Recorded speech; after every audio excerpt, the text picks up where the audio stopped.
Hey everyone, this is Martin, and we're up to day number 20 on our 30-day Build Yourself a Roadmap Back to the Land series that we're doing. And before we get started, I'm going to have you go down below here and hit the subscribe button and the notification bell. Turn the notifications to all. That way you'll get all of them. There's going to be 30 of them all together in this series.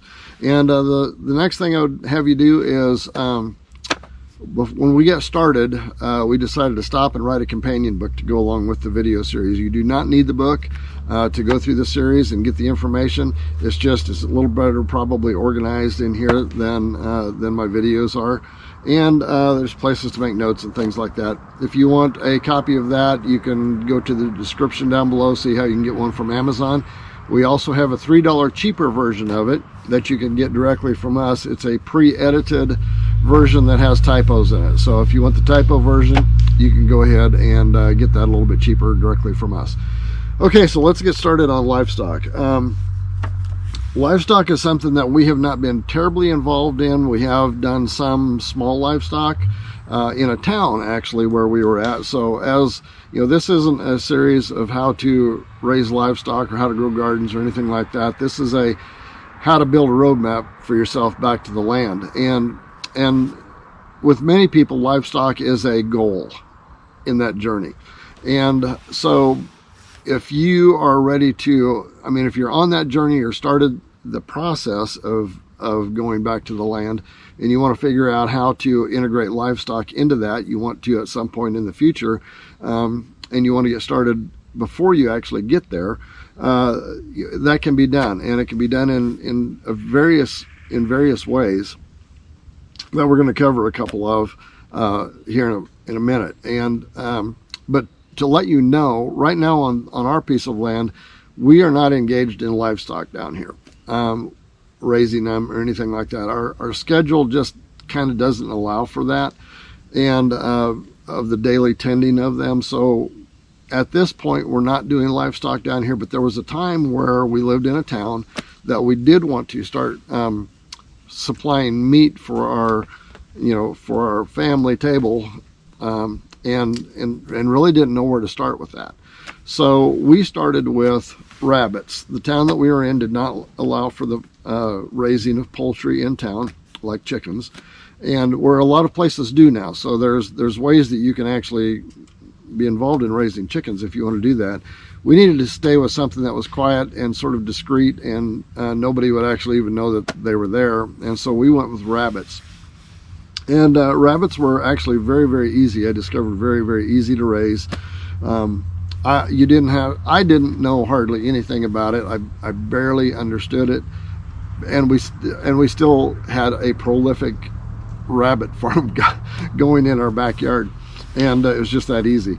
So it required some hutches and getting a couple of rabbits and feeding them. But other than that, as long as you kind of let them get together occasionally, you'll have more rabbits than you know what to do with.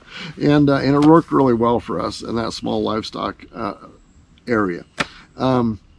Again, chickens is something that many towns you can start in if you're still in a town or something. Most of them that allow that don't allow roosters because of the noise. But there's ways to get started on small scale. Even if you don't want to raise them yourself, okay, and you still want to get started on that self-sufficiency journey of being able to supply food for your family or your freezer, there's ways to do it without you raising the animals yourself.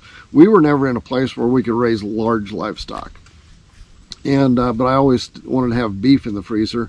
And so we just simply found someone that had small acreage or a farm that typically did raise some livestock, and approached them about, can we go shares with you on a beef or on a hog? And we've done that many times where we would just put up half the money to, purchase a calf or purchase a piglet, and sometimes we do both of them at the same time, and let them be raised on someone else's land. And we would supply half of the feed cost and half of the whatever the cost were to raise those, and then half of the butchering, and then we would split the meat half and half. And that was one way that we could be involved in livestock without actually really being involved in livestock. And we've done that several times over the years, and it's a good, inexpensive way.